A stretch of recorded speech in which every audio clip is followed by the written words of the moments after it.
Chapter 6. Halt leaned back and surveyed his handiwork with a satisfied sigh. "There," he said. "That should do the trick." Horace looked at him doubtfully, his eyes moving from Halt's pleased expression to the official-looking document that he had just completed forging. "Whose seal is that at the bottom?" he asked finally, indicating the impression of a rampant bull that was set in a large splotch of wax in the bottom right-hand corner of the parchment. Halt touched the wax gently, checking to see if it had hardened completely. "Well, I suppose if it's anyone's, it's mine," he admitted. "But I'm hoping that our Skandian friends will think it belongs to King Henry of Gallica." "Is that what his royal seal looks like?" Horace asked, and Halt studied the symbol impressed in the wax a little more critically. "Pretty much," he replied. "I think the real one might be a trifle leaner in the body, but the forger I bought it from had a pretty indistinct impression to work from." "But—" Horace began unhappily, then stopped. Halt looked at him, one eyebrow raised quizzically. "But?" he repeated, making the word into a question. Horace merely shook his head. He knew Halt would probably laugh at his objection if he voiced it. "Oh, never mind," he said at last. Then, realizing that the former ranger was still waiting for him to speak, he changed the subject. "I thought you said there were no ruling court in Gallica," he said. Halt shook his head. "There's no effective ruling court," he told the young man. "King Henry is the hereditary king of the Gallicans, but he has no real power. He maintains a court in the southern part of the country and lets the local warlords do as they please." "Yes, I noticed some of that," Horace said meaningfully, thinking about the encounter with the warlord Deparnio that had delayed their progress through Gallica. "So, old King Henry is something of a paper tiger," Halt continued. "But he has been known to send envoys into other countries from time to time. Hence, this." He gestured at the sheet of parchment that he was waving gently in the air so that the ink might dry and the wax seal might harden. The sight of the seal brought back all of Horace's misgivings. "It just doesn't seem right," he blurted out, before he could stop himself. Halt smiled patiently at him, blowing gently on some damp patches of ink. "It's as right as I can get it," he said mildly, "and I doubt that the average border guard in Skandia will see the difference, particularly if you're dressed in that fine suit of Gallican armor you took from Deparnio." But Horace shook his head doggedly. Now that his concern was out in the open, he was determined to plow on. "That's not what I meant," he said, then added, "and well you know it." Halt grinned easily at the young man's troubled expression. "Sometimes your sense of morality amazes me," he said gently. "You do understand that we have to get past the border guards if we're going to have any chance of finding Will and the princess." "Evanlin," Horace corrected him automatically. Halt waved the comment aside. "Whoever." He knew that Horace tended to prefer to Princess Cassandra, the daughter of the Araluan king, by the name she had assumed when Will and Horace had first encountered her. He continued, "You do realize that, don't you?" Horace heaved a deep sigh. "Yes, I suppose so. It's just that it seems so dishonest, somehow." Halt's eyebrows rose in a perfect arch. "Dishonest?" Horace went on awkwardly. "Well, I was always taught that people's seals and crests were sort of, I don't know, sacrosanct. I mean," he gestured toward the figure of the bull impressed in the red wax, "that's a king's signature." Halt pursed his lips thoughtfully. "He's not much of a king," he replied. "That's not the point. It's a principle, don't you see? It's like—" He paused, trying to think of a reasonable parallel, and finally came up with, "It's like tampering with the mail."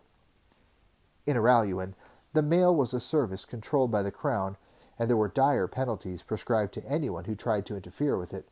Not that such penalties had ever stopped Halt in the past when he needed to do a little tampering in that direction. He decided that it wouldn't be wise to mention that to Horace right now. Obviously, the morality code taught in Castle Redmont's battle school was a good deal more rigid than the behavior embraced by the Ranger Corps. Of course, The Knights of the Realm were entrusted with the protection of the royal mail, so it was logical that they would have such an attitude ingrained in them from an early part of their training. "So how would you suggest that we deal with the problem?" he asked at last. "How would you get us past the border?" Horace preferred simple solutions. "We could fight our way in," he suggested with a shrug. Halt raised his eyes to heaven at the thought. "So, it's immoral to bluff our way past with an official document," he began. "A false document," Horace corrected, "with a forged seal at the bottom." Halt conceded the point. "All right, a forged document, if you like. That's reprehensible. But it would be perfectly all right for us to go through the border post hacking and shooting down everyone in sight. Is that the way you see it?" Now that Halt put it that way, Horace had to admit there was an anomaly to his thinking. "I didn't say we should kill everyone in sight," he objected. "We could just fight our way through, that's all. It's more honest and above board, and I thought that's what knights were supposed to be." "Knights may be, but rangers aren't," Halt muttered. But he said it below his breath, so Horace couldn't hear him. He reminded himself that Horace was very young and idealistic. Knights did live by a strict code of honor and ethics, and those factors were emphasized in the first few years of an apprentice knight's training. It was only later in life that they learned to temper their ideals with a little expediency. "Look," he said in a conciliatory tone, "think about it this way. If we just barged through and headed for Hallesholm, the border guards would send word after us. The element of surprise would be totally lost, and we'd find ourselves in big trouble. If we decide to fight our way in, the only way to do it is by leaving nobody alive to spread the word. Understand?" Horace nodded unhappily. He could see the logic in what Halt was saying. The ranger continued in the same reasoning tone. "This way, nobody gets hurt.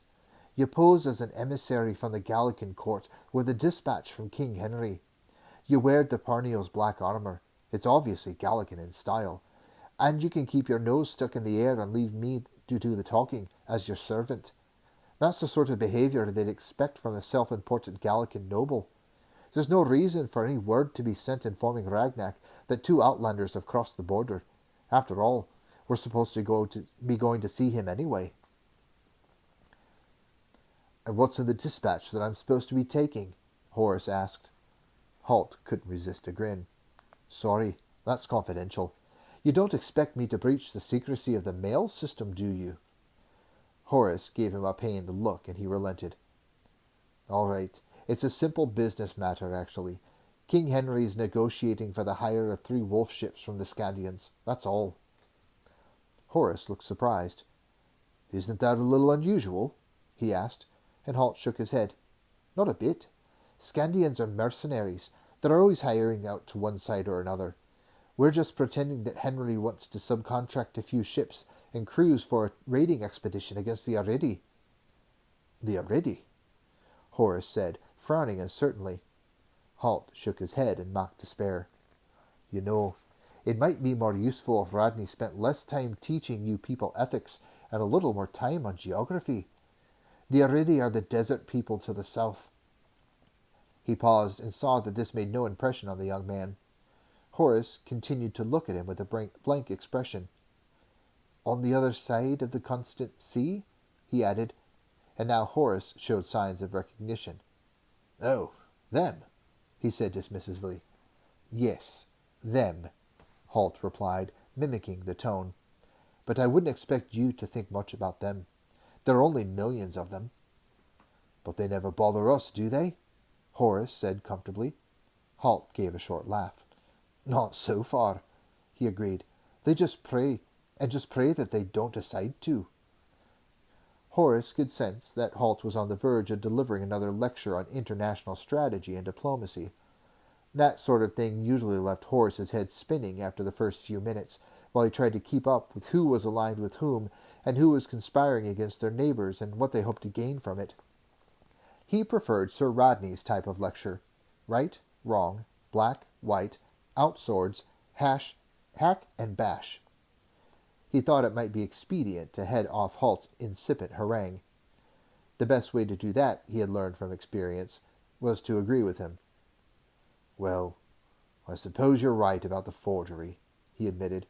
"After all, it's only the Gallican seal we're forging, isn't it? It's not as if you're forging a document from King Duncan. You wouldn't go so far as that, would you?" "Oh, of course not," Halt replied smoothly. He began to pack away his pens and ink and other forger's tools. He was glad he'd laid hands on the forged Gallican seal in his pack so easily.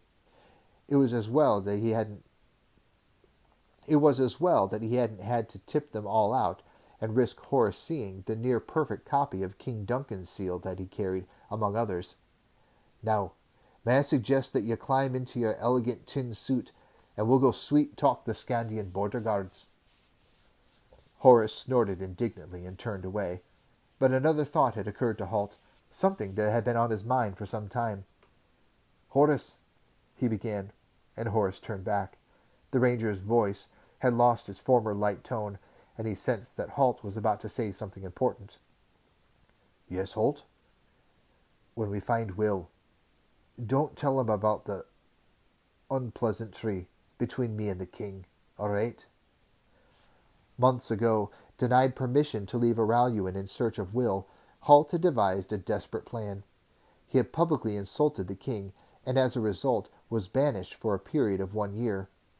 The subterfuge had caused Halt a great deal of mental anguish in the past months. As a banished person, he was automatically expelled from the Ranger Corps. The loss of his silver oak leaf was possibly the worst punishment of all, yet he bore it willingly for the sake of his missing apprentice. "Whatever you say, Halt," Horace agreed, but Halt seemed to think, for once, that further explanation was necessary. "It's just that I prefer to find out my own way to tell him, and the right time, all right?" Horace shrugged. "Whatever you say," he repeated. "Now, let's go talk to these Skandians." But there was to be no talking. The two riders, trailed by their small string of horses, rode through the pass that zigzagged between the high mountains until the border post finally came into sight. Halt expected to be hailed from the small wooden stockade and tower at any moment, as the guards demanded that they dismount and approach on foot. That would have been normal procedure, but there was no sign of life in the small fortified outpost as they drew near. "Gates open," Halt muttered as they came closer and could make out more detail. "How many men usually garrison a place like this?" Horace asked. The ranger shrugged. "Half a dozen. A dozen, maybe." "Well, there doesn't seem to be any of them around," Horace observed, and Halt glanced sideways at him. "I noticed that part myself," he replied, then added, "What's that?" There was an indistinct shape apparent now in the shadows just inside the open gate. Acting on the same instinct, they both urged their horses into a canter and closed the distance between them and the fort. Halt already felt certain what the shape was. It was a dead Skandian, lying in a pool of blood that had soaked into the snow. Inside there were 10 others, all of them killed the same way, with multiple wounds to their torsos and limbs. The two travelers dismounted carefully and moved among the bodies, studying the awful scene. "Who could have done this?" said Horace in a horrified voice. "They've been stabbed over and over again." "Not stabbed," Halt told him. "Shot. Those are arrow wounds. And then the killers collected their arrows from the bodies, except for this one." He held up the broken shaft of an arrow that had been lying concealed under one of the bodies. The Skandian had probably broken it off in an attempt to remove it from the wound. The other half was still buried deeply in his thigh. Halt studied the fletching style and the identification marks painted at the knock end of the arrow. Archers usually identified their own shafts in such ways. "Can you tell who did this?" Horace asked quietly, and Halt looked up to meet his gaze. Horace saw an expression of deep concern in the ranger's eyes. The fact alone, more than the carnage around him, sent a wave of uneasiness through him. He knew it took a lot to worry Halt. "I think so," said the ranger, "and I don't like it. It looks like the Temujai are on the move again."